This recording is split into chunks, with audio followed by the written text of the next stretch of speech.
आजादी का अमृत महोत्सव।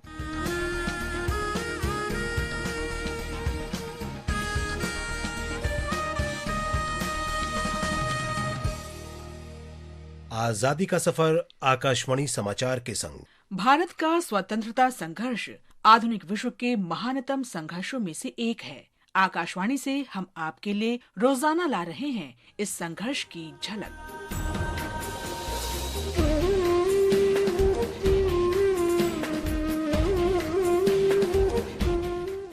आज हम श्रीलंका के जाने माने नेता फिलिप गुणावर्दना का स्मरण कर रहे हैं, जिन्होंने भारत के स्वाधीनता संघर्ष में महत्वपूर्ण भूमिका निभाई थी।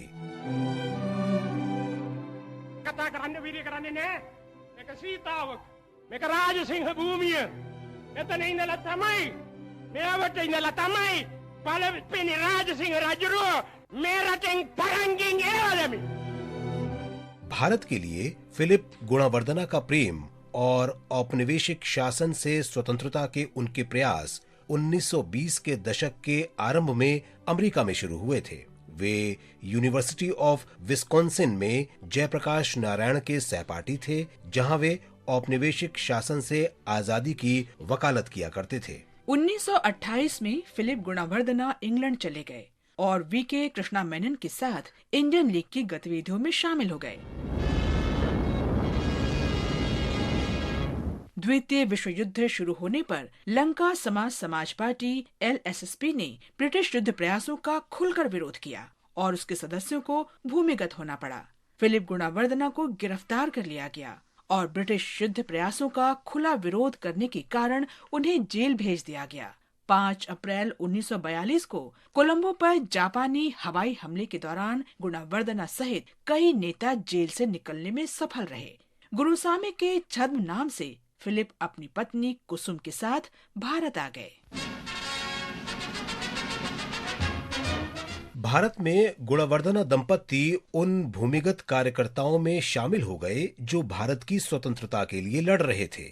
1943 में फिलिप और उनकी पत्नी को अंग्रेजों ने गिरफ्तार कर लिया। उन्हें बंबई में आर्थर रोड जेल भेजा गया। 1 वर्ष बाद दोनों को श्रीलंका निर्वासित कर दिया गया। 1945 में द्वितीय विश्व युद्ध समाप्त होने पर ही उन्हें रिहा किया गया। स्वतंत्रता के बाद भारत के प्रथम प्रधानमंत्री जवाहरलाल नेहरू श्रीलंका में उनके घर गए और भारत के स्वाधीनता आंदोलन में समर्थन और उनके व्यक्तिगत बलिदान के लिए दोनों का धन्यवाद किया।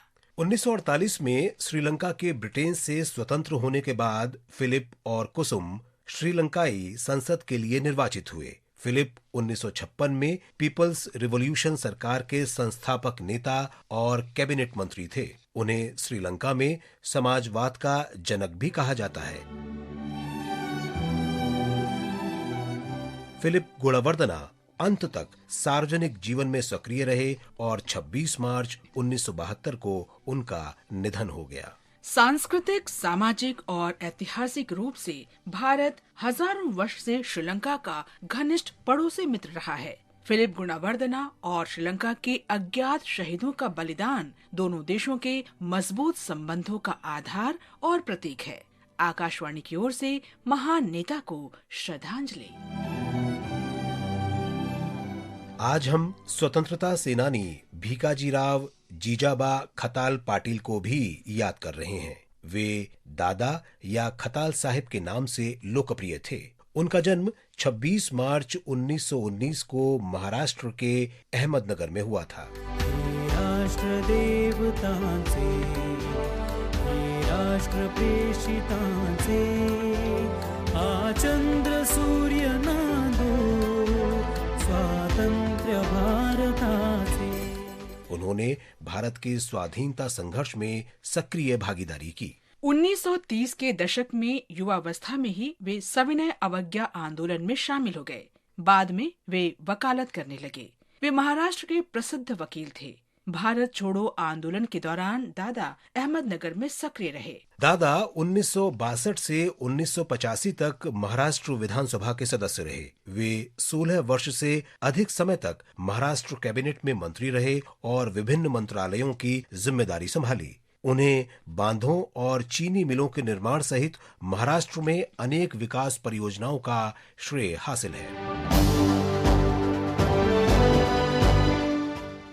पाटिल साहिब ने अपने समूचे राजनीतिक जीवन के दौरान सार्वजनिक जीवन में शुचिता का पालन किया। वे इतने सिद्धांतवादी थे कि मंत्री रहते हुए अपने परिवार के सदस्यों को अपने सरकारी वाहन का कभी इस्तेमाल नहीं करने दिया। 1985 में उन्होंने सक्रिय राजनीति से संन्यास ले लिया। पाटिल ने शेष जीवन ध्यान साधना सहित अपनी रुचि के कार्यों में बिताया।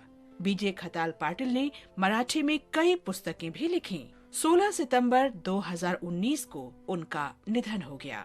महान राष्ट्रवादी को हमारा नमन।